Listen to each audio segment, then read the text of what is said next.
Okay. Magandang gabi. Ngayon, patuloy din sa ating pag-aaral. Dito pa rin tayo sa Canaan, the Promised Land. Kasi ito yung pinangako na lupa ng ating Panginoon para sa kay Abraham. Ang makikita natin dito sa Canaan na yan,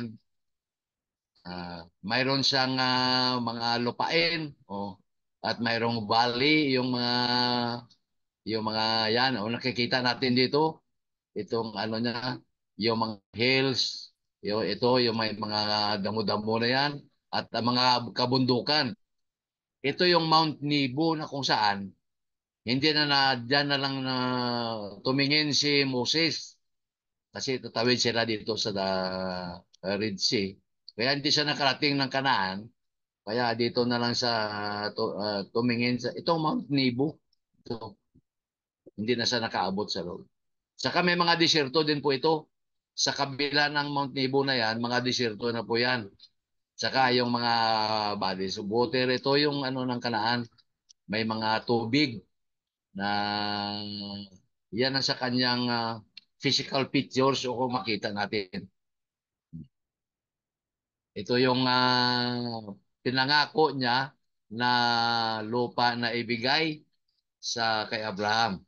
Ito yung promised land, mayroong ano dyan, oh, may guhit. Yan sakop yata.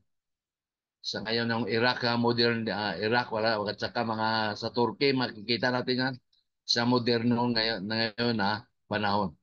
Kaya yung sa Genesis 15:18, sinasabi, nang araw na yaon ng Panginoon ay nakipagtipan kay Abram na nagsabi, sa iyong binhi, ibinigay ko ang lupaeng ito mula sa ilog ng Ehipto hanggang sa malaking ilog na ilog Euphrates.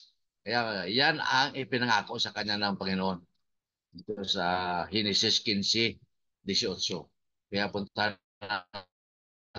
natin ngayon dito ang susunod natin na pag-aaral.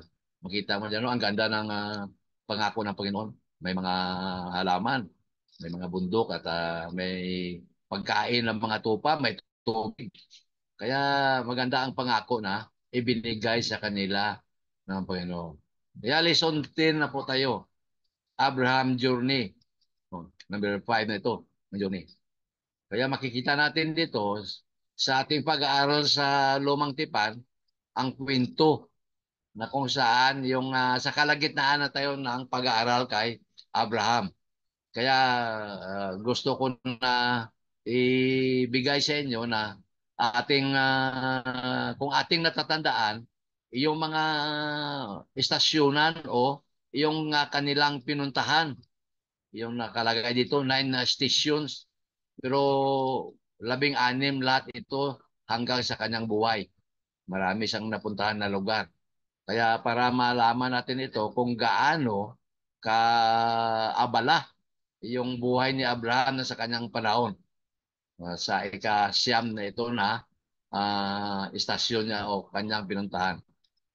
Alam naman natin, ang una, yung Ur of Chaldea, nakalagay doon sa yung journey niya ito. Ur of Chaldees, tapos sa Haran, Sikkim, tapos Sikkim to Bethel, Bethel to Egypt.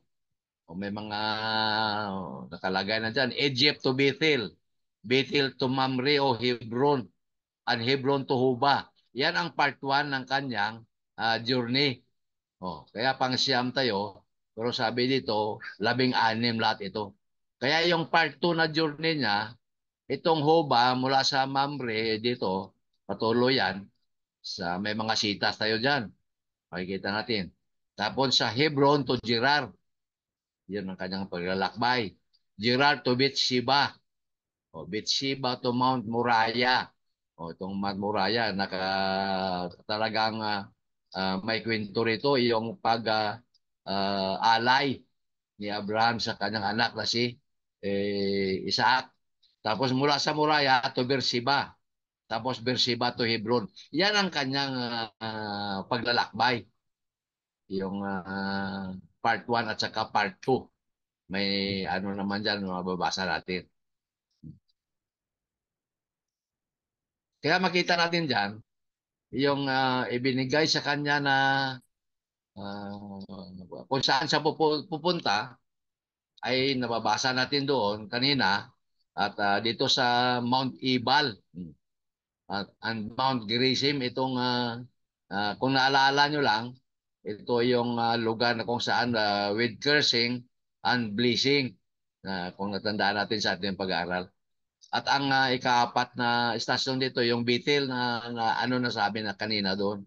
Kaya ang pinakamahalaga dito na mga na syudad dito na ating malalaman sa ating pag-aaral dito sa Bible history ay makikita natin diyan yung gintong baka na sila ay yung mga Israelites, di ba? Nagsamba-samba sila sa mga Diyos-Diyusan. Nakikita dito. Tapos si Abraham gumawa ng altar dito kasi yung altar ito ang kanilang pananambahan sa Panginoon. Diyan may burnt offering na nilalagay.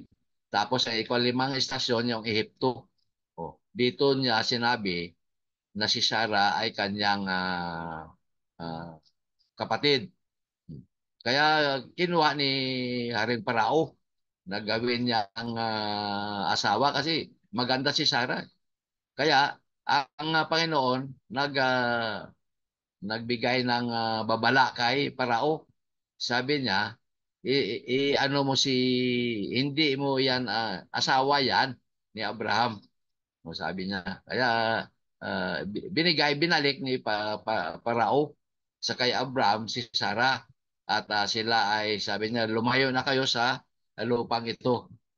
At saka makikita natin diyan kasama na nila si Hagar. Yung si Hagar na isang Egyptian na babae na ginawang utusan ni Sarai. At nagkaanak dito si Abraham na si Ismael sa ating pag-aaral yan. Kaya si Parao sabi na kay Abraham, anong ginawa mo sa akin? Bakit sinabi mo na, bakit hindi mo sinabi na siya pala ay yung asawa, galit na galit siya? O sa Genesis chapter 12 yan. Kaya galit si Parao niya, umalis na kayo.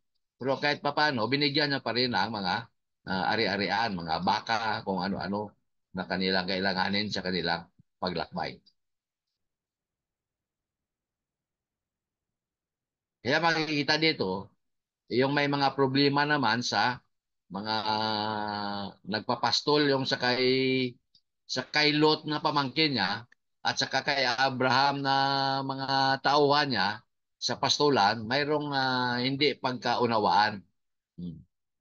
Kaya yung ikapitong istasyon ay yung Hebron na kung saan mayroong nangyayari ah, na mga labanan dito ang nangyari dyan. O yung doon sa Sodom and Gomorrah, ito ang tinutukoy na eh. Yung ikalawang istasyon na kay Dan, ito na ngayon ang pagligtas nila kay Lot. Sa chapter 14 yan, verse 13 to 16. Huwag na po nating basahin kasi medyo paano lang itong sa atin. Paraphrasing na makikita natin kung ano ang sinasabi sa kanyang paglalakbay. Kaya itong ikasyam na istasyon ay bumalik sa doon sa Hebron at mayroong nangyayari na 7 bagay rito na nangyayari doon pagbalik niya sa Hebron. Nakita niya dito si Melchizedek. O napag-aralan naman natin, di ba? Priest of the Most High God, si Melchizedek. O sa Hebreo City, uno mabasa natin yan. Na siya ang hari ng katotohanan o righteousness o katarungan.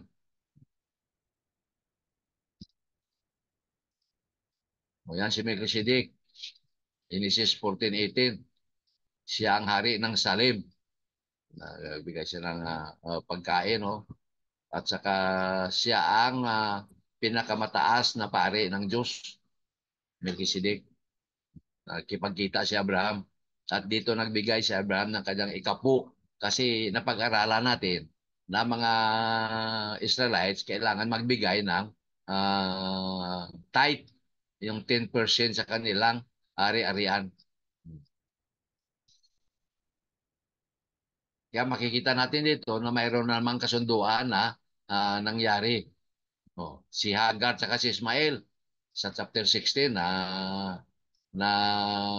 nabasa na rin natin ito. Yung tinaboy si Hagar at si Ismael. At saka yung pagtutuli. Yung isa ito sa mga kasunduan nila ng Panginoon. Chapter 17. Parang ano lang kasi ito, recapitulate ito. Itong pagpangako sa kay Isaac na manganak si Sarah na siyam na putsyam. Pero may pangako ang Diyos na manganak siya dahil doon manggaling ang bini. Itong Sodom and Gomorrah, itong sinunog ng Panginoon. Dahil wala siya nakitang matino na tao. Maliban lamang doon sa kay Lot at ang kanyang asawa. Kaya ito mga anak ni Lot, oh, yung incest, ang incest yan, magkapatid, pwede magtalik. Kaya yan ang ayaw ng Panginoon, yung mga anak na babae ni Lot. Kaya walang matino doon sa Sodom and Gomorrah. Kaya ito ang sabi niya, sinunog ng Panginoon kasi walang matino na tao doon sa Sodom and Gomorrah. O, ang bawat isa ay makasalanan, sabi. Kaya yan, pinadala ng apoy. Hanggang ngayon makikita yan na parang abo yung mga sunog doon. Nakikita, naging tourist spot ngayon ito. Kaya sabi ng Diyos, walang tao na makatarungan doon sa Sodom. Kaya sinunog niya dahil bawat isa ay makasalanan. Kaya iyon lang ang kay Lot at saka yung asawa niya ang iniligtas ng Diyos. Ngunit lumingon pa si asawa ni Lot kaya naging pillar of salt siya dahil may ari-arian siya. Siguro naisip niya ng ari-arian niya maiwanan niya. Kaya dito tayo makikita.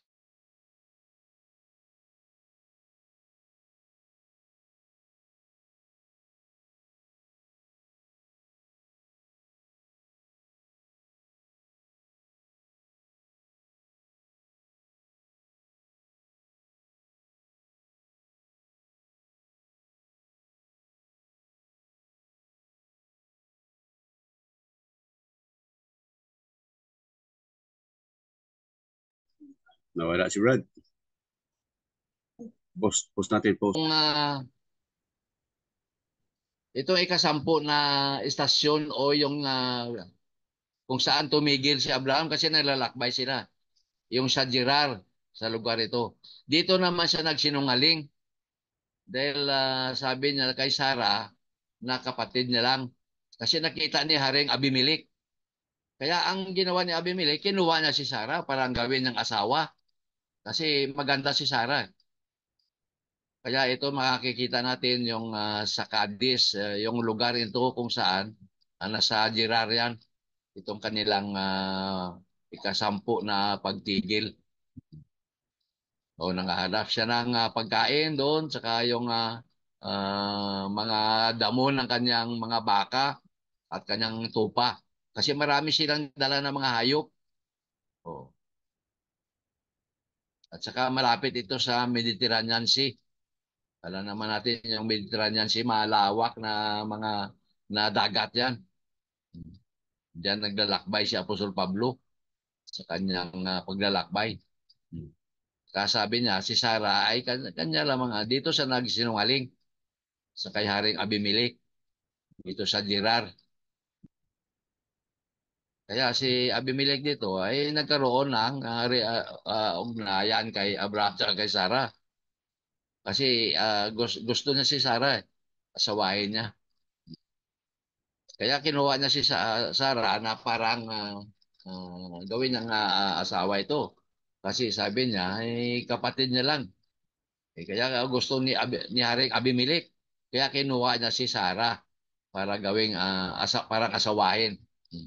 Kaya si Abraham at Abimelech sa Genesis chapter 20 na ito, chapter 20.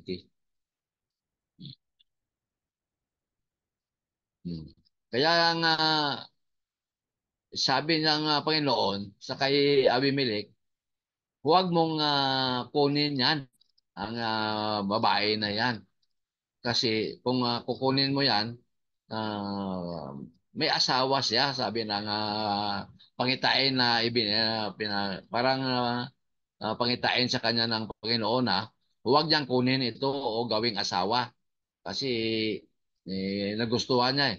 Sabi ng Panginoon, sabi niya may asawa yan, ang babae na yan. Kaya si Abimelech naman ay talagang dinipendihan ng kanyang ginawa. Oh. Sabi niya, ginawa ko ito na ang konsensya ko ay talagang malinaw ang konsensya niya at ang kanyang kamay ay malinis. Kaya sa pagkuha dito kay Sarah, kasi yung pagkaalam niya, kapatid nga ni Abraham. Pero ayaw ng Panginoon na mangyari ang ganon. Kaya nanaginip siya. Kaya ito ang ginawa ng Panginoon sa kay Abimelech. Oh. Sabi niya, hindi kita hindi patatawarin sa ginawa Diyos. Sabi niya, I have kept you from sinning against me. O sabi niya, ang kasalanan mo ay patawarin ko yan. Kaya sabi niya, hindi ko gusto na galawin mo yung babae na yan. Kaya ibalik mo sa kanyang asawa. Return the man's wife. O sabi ng Diyos sa kanya. O kay Abimelech. Kaya sabi niya, hindi ko kabigin na nagkasala ka. Pero basta ibalik mo lang ang babae na yan. Kaya yung kanyang panaginip sa Genesis 20 yan.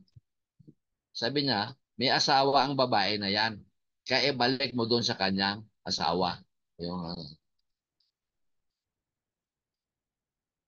kaya nakita naman dyan na ang ginawa ni Abraham dito na sa kanyang buhay, kasi dito sa Gerar nito, yung ikasampu nila na pagtigil, mayroon siyang tatlong ginawa dito na hindi maganda para sa Panginoon. Ang una dyan, no? Wala siyang takot sa Panginoon. Kasi ang takot na sa Panginoon ay parang nawala rito. Oh. Kahit na saan, sa buong paglakbay niya sa Kanaan. Kasi nakitaan siya, nagsinungaling naman siya. Kaya parang wala siyang takot sa Diyos. Dahil ang pagsisinungaling ay talagang kasalanan niyan sa Panginoon. Di ba? Revelation 21:8, yun ang puntahan nila. Mga sinungaling. Oh. O ito, sabi niya, hindi ito naman na salita yan lang naman daw ito. Oh, not a verbal lie. Sabi niya, na sinasabi niya ito na pagsisinungaling niya na ang katotohanan si Sarah ay kanyang kapatid. Oh. Yan ang sinasabi niya rito. At saka may mutual agreement. Pinagkasunduan na ni Sarah bago siya kunin ni Abimelech. Pagdating natin doon, eh, sabihin ko na ikaw ay kapatid ko. Eh sila nagkasundo rin, mutual agreement. Pinagkasunduan nila ni Sarah bago siya humarap kay Haring Abimelech. Kaya nagkasugot na sila. Parang sumangayon. Kaya ito si Abraham, sabi niya, ang pangako ko sa iyo ay matupad yan ng iyong bini ay maging sa kasindami ng bituin. Pero nangihina ang kanyang paniniwala sa Diyos. Wala mo, nagsisinungaling siya. Dahil kahit na may pangako sa kanya. Kaya sa atin minsan, kahit gaano mo katapat sa Panginoon, minsan mayroon tayong kasalanan na lingid o hayag na hindi natin alam. Kaya hihingi natin ito ng pagpapatawan. At makita natin dyan si Haring Abimelech. Kaya binalik niya si Sarah sa kay Abraham. At mayroon pa siyang binigay na mga tupa, mga baka, at saka mga alipin. Binigyan pa siya ni Haring Abimelech. Dahil mayroon siyang panaginip sa Panginoon. Ibalik mo yan. Kaya binalik kay Abraham. Saka sinabi kay Abraham, niya, pwede kang mamuhay rito sa aking lupain. kung ano ang kagustuhan mo. Sabi ni Haring Abimelech. Tapos binigyan pa niya si Abraham ng 1,000 shekels of silver. Kasi ulong araw, shekels ang pira. Hanggang ngayon, shekels pa yata sa Israel. Ang pira nila. Oh, may compensation pa siya. Na ibinigay para sa kay Sarah kung ano man ang mangyari ay bibigyan niya kung ano ang kanya maitulong kasi ito ang sinabi ng Panginoon, ibalik mo yan. Kaya ito ang binigay sa kanya ni Abimelech. Mga alipin, kung ano-ano, mga may shekels pa na silver. Kaya sa Abimelech, binigay niya yung kay Abraham. At saka mayroon siyang mga hayop, male and female. Tapos sabi niya, ang lupa ko ay bukas para sa iyo. O kung gusto mo manirahan dito, ayon sa iyong kagustuhan, pwede. Ayan, ah, parang kompensasyon kay Sarah.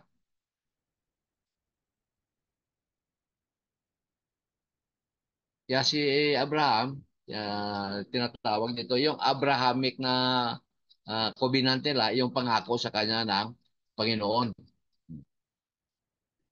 Ang kapanganakan ni Isaac, ito na ang pangako na manggagaling dito ang binhi.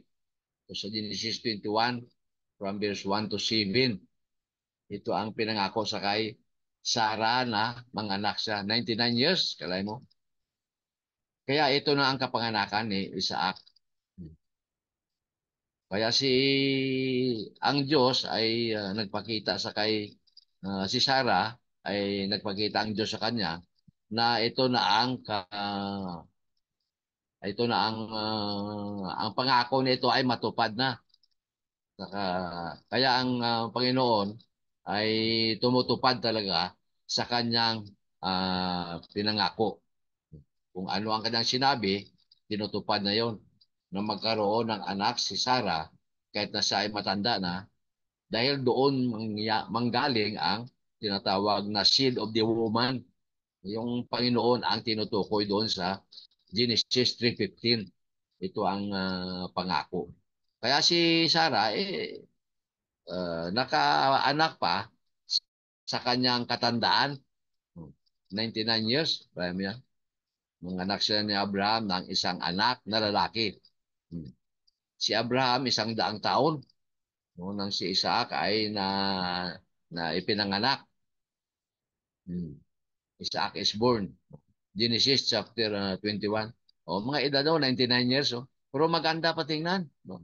O si Abraham, 100 taon. Dahil ang pangako na bini na yan, seed of the woman, sa pamagitan ni Sarah na yan, ng anak sila. Yan ang pangako ng Diyos sa kanya na maging lahi ng lahat ng mga nasyon.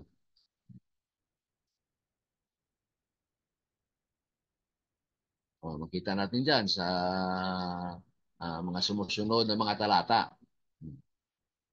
O, kaya dito nagalit si Sarah.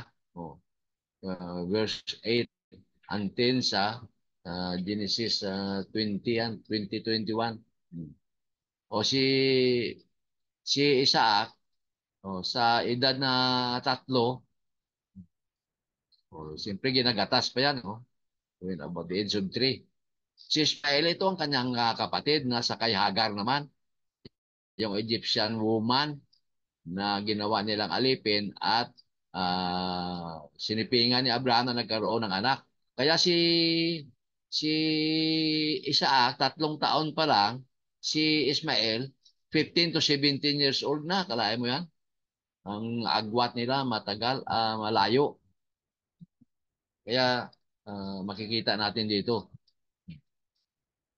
Kaya nakita ni Sarah na si Ismael, siyempre parang mayroon na nakikita niya dito sa Galatian, basahin nga natin ito. Galatian chapter 4, verse 29. O ano sinasabi doon kasi ano na naman itong ano. Verse 29, itong sinasabi. Datapwat kung papaano yaong ipinanganak ayon sa laman, ay nag-usig sa ipinanganak ayon sa Espiritu. Ay gayon din naman ngayon. Ito ang sinasabi. Dahil si Isaac, ipinanganak ayon sa Espiritu, galing, dahil doon manggaling ang binhi ng babae. At iyon ay ang ating Panginoong Hesus. At ito naman si Ismael, ipinanganak sa laman. Kaya ang ibig sabihin dito, malayo ang agwat nila, spiritual saka material. Kasi sa laman sa ipinanganak, samantalang isa ay sa espiritu. Kaya si Sarah, sabi niya, maganda siguro umalis na kayong mag-ina rito sa harapan ko. Dahil hindi magkasundo yung laman sa espiritu. Kaya si Sarah, sabi niya, mabuti pa umalis na kayo. Kaya itinaboy niya si Hagar at saka si Ismael. Yan sa kwento dyan. Kaya si Hagar and Ismael, o disyerto dito sila. Kaya ito si Ismael, itong mga disyerto nito, ito ang kanyang mga lugar na kung saan siya ang namamahala dyan. Dahil yan ang kanyang binigay sa kanya na maging kapalaran niya. Kaya umalis sila mag-ina. At makita natin dito na sila ay nasa disyerto. Kaya binigyan din sila ng kanilang dadalhin. Oh, tubig at saka tinapay at saka lahat na kailangan nila na mga provision na kailangan ni Hagar at saka Ismael kasi tinaboy nila eh. Pero binaunan din ng may baon din. Kaya si Ismael at saka si Hagar ay doon sila sa disyerto. Oh, parang siyempre ang disyerto mainit yan. Walang minsan hirap ng tubig. Pero sabi ng anghel ng Panginoon, huwag kayong matakot dahil kayo ay nasa panig ng Diyos. Hindi kayo pababayaan. Kasi kailangan mag-ano sila eh. May pananampalataya. Kasi may plano din ang Diyos sa kanila. Kaya ito ang mababasa dyan sa verse 20 to 21, yung kinabukasan ni Ismael na makikita natin. At ang si Ismael, hindi siya makapagmana kung ano man ang mamanahin ni Isaac. Kasi sa disyerto siya eh. Kaya ito ang descendants ni Ismael, itong mga Arabo nito. Kaya itong mga Muslim nito ay galing ito sa mga lahi ni Ismael, yung Islam na yan ngayon ang reliyon. Kaya itong mga Arabo, yan ang mga lahi ni Ismael. Kaya mga matatapang yan. Kung ano-ano ang mga naisip nila, magrumentado, patayin yung Kristiyano, yun ang paniwala nila eh. Para mapalangit sila. Kaya yun ang kanya mga lahi ni Israel. Yung mga Arab country o yung mga Islam o mga Muslim. Kaya yan ang mga nangyayari sa kanya. Kaya sa ika-11 naman na uh, istasyonan nila o pinagtigilan nila, ay makikita naman ito si Abimelech no, sa verse 22 to 34. Ang gusto ni Abimelech, nagagawa sila ng ugnayan o kasunduan sa kanyang sarili at saka kay Abraham dahil ang Diyos ay nasa kanila. No, God is with thee. Sa kay Abraham, sabi niya, gawa tayo ng kasunduan. At sa mga panahon na yan, yun ang kapanganakan ni Abraham, ni Isaac. Yun nang gumawa sila ng kasunduan ni Abimelech na doon na ipinanganak si Isaac. At nagkaroon ang kanilang ugnayan, mayroong parang may hindi magandang relasyon. Oh. Dahil dito sa mga nangyayari, itong sa may hinukay si Abraham dito na balon na ayaw ni Abimelech. Kaya nagkaroon ng iyong kasunduan nila, nagkaroon ng lamat o ano. Pero sabi niya, gusto mong tumira rito sa ibig mo, pwede kang tumira. Ngayon nagalit siya dahil may hinukay na balon si Abraham. Sa verse 22-34 yan. Kaya ito yung pitong tupa na ito sa verse 28 to 30. At saka yung tinanim niya na mga kahoy doon, yung tamaris tree na tinanim ni Abraham doon sa lupain ni Abimelech. Kaya nagkaroon ng hindi magandang ugnayan ng kanilang mga sarili. Kaya sabi niya, kaya si Abimelech, binigyan niya rin ng yung nangyari dito. Yung sinabi ko kanina sa Genesis 20:14. Nang ibalik niya na si Sarah, nagbigay siya ng mga tupa, baka, saka mga alipin. Saka nagawin nilang mga alipin yan. Min at saka mid, babae, lalaki. At binigay kay Abraham para maibalik ang kanyang asawa na si Sarah. Dahil ayon din sa pinakita o panaginip niya galing sa Panginoon. Kaya itong na sinasabi, 12 station. Dito na talagang sinubukan ang pananampalataya ni Abraham. Itong utos sa kanya. Verse 1 and 2. Divine command. Na itong utos na ito ay tungkol sa kay Isaac. Na kung ibig sabihin siya ang binhi. Itong si Isaac kasi kaysa isang anak. Kailangan tawagin ito ng Panginoon. Ito, tinistingan na naman siya kasi tested. Test of Abraham's faith kung hanggang saan.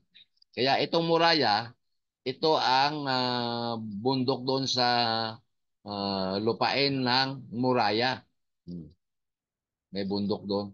Kaya walang tanong, walang reklamo, at walang maraming diskusyon nila ni Sarah. Dahil tinawag na si Abraham, kasi itong si Isaac, tinatawag ng Panginoon na ialay sa kanya. Kaya hindi, wala silang tanong doon, wala silang reklamo, dahil alam nila kung ano ang kanilang pananampalataya. Kaya ito na, itong pupunta na sila sa bundok ng Moriah. Diba? Nagtatanong si Isaac habang naglalakad sila, niya, Ama, saan ba ang hayop na iaalay?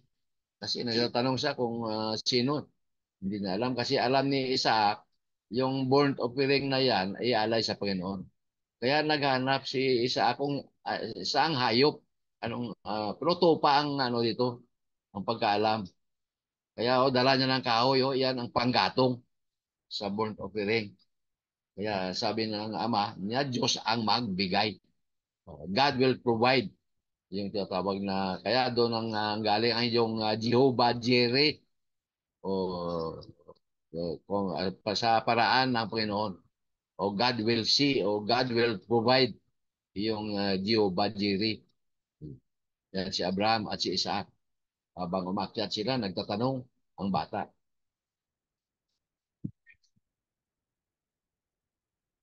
Kaya makikita natin dito ang mga nangyari.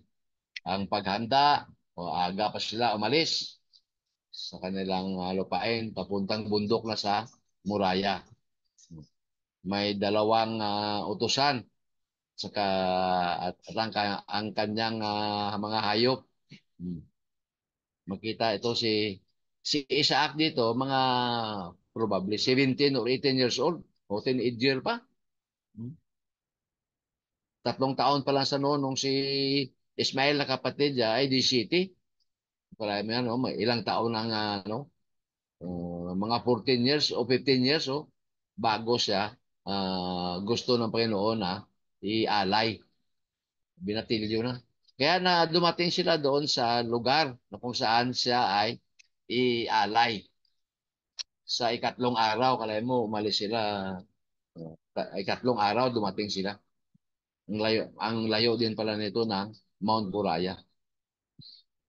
Saka dito makikita ang talagang pananampalataya na sinabi ng ni Abraham. Sabi niya, ang Diyos ang magbigay ng tupa na susunugin.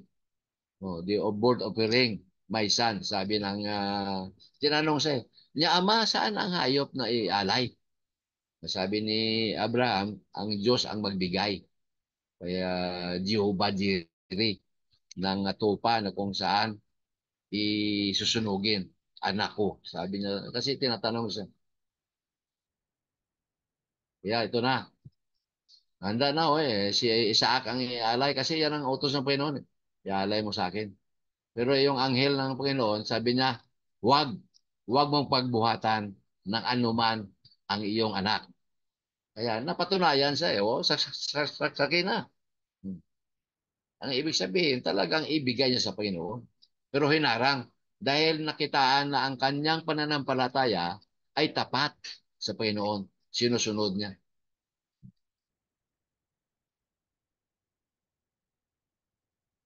Kaya makikita natin, ang sakripisyo, yung sa altar, yung mga bato-bato na yan. At may kahoy, doon sila magsisiga. Sa verse 9 and 10, makikita natin. At ang boses na mula sa anghel ng Panginoon, nagtawag sa kay Abraham mula sa langit na huwag mong buhatan ng anuman ang iyong kamay. Dahil alam na ng Diyos kung hanggang saan ang iyong pananampalataya, na kung saan ibigay mo iyong anak, kaisa-isa mong anak. Kaya sabi niya, napatunayan na ng Diyos na ikaw ay may takot sa Kanya. Kaya ito sabi, saksakin na. Pero ang nangyari dyan, may tupa dito na dyan sa kahoy na yan. Yan ang sabi ng anghel. Sabi niya, sa mabawasan natin dyan. At nang undayan niya na ng may nagmalas, nakikita na may tupa dito, dito sa puno, na nasilo yung kanyang ulo. Ibig sabihin, binigay ng Panginoon niya. Kaya sabi niya, kinuha niya ang tupa at siyang inihandog na handog na susunugin na inihalili sa kanyang anak. Kaya God will provide, sabi niya sa kaya. Kaya hindi niya, kasi kung patayin niya ito, saan ang manggaling ang bini, yung seed of the woman. Kaya si Abraham talaga, sabi niya, magbigay ang Diyos, God will provide. Kaya ang pananampalataya niya ay sobra-sobra. Kaya nangyari ang mga ganyan. Ibigay niya ang sariling anak. Bugtong pa. Kaya God will provide. Tingnan natin kung ano anak ang ibigay ng ating Diyos. Kaya ito ang pangako sa kanya ay natupad na. Yung sa verses 15-19. At saka itong dalawang mga bagay na dapat nating malaman din ito. Immutable things. Yung kanyang salita at ang kanyang sinumpaan, na kung saan ang Diyos na hindi makapagsinungaling ay napatunayan ang kanyang tapat na pananampalataya. Kaya ang pangako dito ay yung mga biyaya, at ito ang mga sumusunod. Gawin ko ang iyong mga lahi na marami, na tulad sa mga bituin sa langit, at ang mga buhangin sa dalampasigan. Kalaya mo yan? Buhangin, hindi mo mabilang yan. Yan ang blessing, rason na kung saan ibigay sa kanya ng Panginoon dahil sa kanyang katapatan na siya ang ama ng pananampalataya. At ikalawa, sabi niya, ang iyong mga lahi ay maging may-ari nito ng mga syudad ng kanilang mga kalaban. Kaya ang ibig sabihin dyan, kahit ano ang labanan na mangyari, sila pa rin ang mananalo. Kaya itong nangyayari nga ngayon sa Palestina at saka sa Israel. O ngayon ang Iran na sumali na rin. Kaya sabi ng pangako ito pinangako ito ng Panginoon na ang kanilang lugar ay ibigay dito sa Israel. O, Cities of their enemies, yung Gaza, nakuha na ngayon ng Israel. Kaya na tama yung sabi ng Panginoon na mangyayari ang mga bagay na ito. Saka sa iyong mga lahi, offspring singular, na mula ito sa kay Isaac, ang lahat ng mga bansa sa mundo ay biyayaan. Mayroong biyaya. Tama naman, di ba? Sa atin, nabubuhay tayo dito sa Pilipinas. Biyaya ito ng Panginoon na ibinigay. Kasi ito ang pangako sa kanya na mula doon sa kay Isaac na siya ang magdala ng binhi ng babae. Kaya dahil sabi niya, ibinibigay ko ito dahil ikaw ay sumunod sa akin. Kung ano ang gusto ng Diyos, sinunod niya. Kaya ito ang kanyang ibigay. Kaya ito ang the obedience of faith. O napakinggan ng Diyos. Sinunod ng Diyos. Tinanggap niya kung ano man ang maging problema. Hindi siya nagtanong kung ano man lang ang kanyang gagawin para siya ay maging tunay na mananampalataya. Wala siya, sabi niya, hindi siya nagtanong. Walang comment sila ni Sarah. Walang complain nang sabihin na ialay mo ang iyong anak, bugtong na anak sa akin. Yan ang nangyari. Yung the obedience of faith. Kaya siyang father of faith, si Abraham, dahil sa kanyang pinakita at sinunod ang ating Panginoon. Ito pang conclusion na. Makita natin ito. Si Abraham ay nalampasan niya ang pagsubok sa kanya o yung testing, yung kung hanggang saan siya. Napatunayan ng Diyos. Hindi lang ito parang isang pagsusulit na pag testing sa kanya. Ipinakita dito na ang pag-offer na kay Isaac na nakitaan sa dito ng Panginoon na ang kanyang katapatan ay talagang tunay. Kasi sabi niya, Diyos ang bahala dyan. Tingnan natin kung ano ang gagawin ng Diyos. Kaya nakitaan sa dito nung ialay niya si Isaac. At talaga lahat ng mga bagay ay i- ibinigay niya lahat sa Panginoon. Ang lahat ko ano man ang mangyari. Dahil sabi niya, ang lahat na bagay ay sa Panginoon. Ito ang sinabi sa kanyang sarili. Isa sa mga tagapamahala ng mga bagay na sa Panginoon.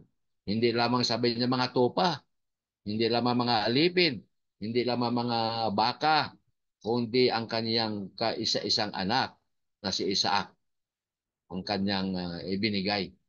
Renounce o talagang ibinigay niya na. Surrender niya na sa lahat o ang lahat sa Panginoon. Kaya wala siyang reklamo kung ano ang kanyang kung ano ang sinabi ng Panginoon, sinunod niya. Kaya ikaw at ako ay kailangan isabihin natin ito na kung ano man ang nasa atin ngayon, hindi ito sa atin, ito ay galing sa Panginoon. Dahil siya ang nagbibigay sa atin ng lahat ng mga bagay na kailangan natin. Itong nangyari sa kay Abraham, sinurinder na niya, Lord, sa iyo na lahat yan, kahit na ito ang kaisa-isa kong anak. Kaya sa atin ngayon, ganun din ang mangyari. Yung sarili natin, ibigay natin sa Panginoon na kung ano man ang mayroon tayo, ay mag-share sa iba. Kasi ang ito ay hindi atin eh. Katiwala lang tayo ng Panginoon dito sa mundo. Yung mga ari-arian dito, hindi sa atin yan. Ipinagkatiwala lang sa iyo. At diyan ka mapatunayan kung hanggang saan ang pagtitiwala na sa iyo. Dahil ang iba nakalimot na. Kung mayroon sila, hindi sila nagbibigay na kailangan ng ating mga kapatiran. Kaya sabi ng Panginoon, magbigayan. Pag-ibig ang umiiral. Saka yung pagsunod sa Kanya, iyon ang pinaka mahalagang bagay. Kaya sumunod tayo sa kanya. Dahil tayo ay katiwala lamang, darating ang araw na sa kanyang pagbalik ay tatanungin ang bawat katiwala kung ano ang ginawa mo habang ikaw ay nabubuhay sa mundong ito. 2 Corinthians chapter 5 verse 10, di ba? Na lahat tayo ay harap sa kanyang hukuman at tatanungin tayo kung anong ating ginawa habang tayo ay nabubuhay, mabuti man o masama. Kaya mga kapatid, ito ang iiwan ko sa inyo. God is the absolute owner of all things. So, siya ang lahat ng may-ari ng bagay na ito. Sabi ni Psalmist David, Psalm 24:1, the earth is the Lord's and all its fullness, the world and those who dwell therein. Kaya ito sa Panginoon, ito lahat. Lahat na ninirahan dito, lahat na nabubuhay sa mundong ito ay sa Panginoon. Sabi niya, mayroong plano ang Diyos at siya ang talagang kumukontrol ng lahat ng bagay na nasa mundong ito. Kaya iiwan ko sa inyo ang aralin natin na ito at kung mayroon mga katanungan na ating pag-aralan. Ito na ang lesson 10 sa Lunes, God willing, lesson 11 naman tayo. 22 lesson itong part 1. Tapos 22 lesson din ang part 2. Kaya bali 44 lessons ito. Kaya kung may mga tanong dito o dagdag sa ating pag-aaral, ating pag-aralan yan.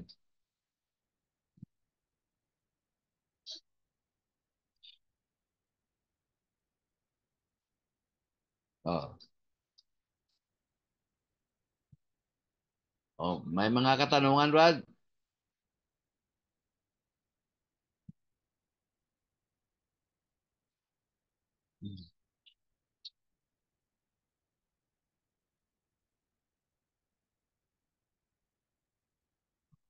Any question? Mute na, mute. Oh, tanong na. Oh, Brother Moon. Si Brother Moon lang naman. Wala yata, wala. Wala si Bradmon. Wala si Brad Moon? Anniversary nila. Oh. Ah. Hmm.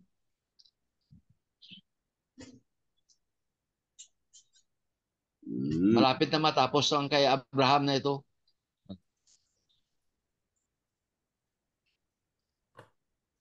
Kung may classmate pala tayo. Ah. Outnumbered ang men eh. Oh. Puro babae ba, no? Hmm.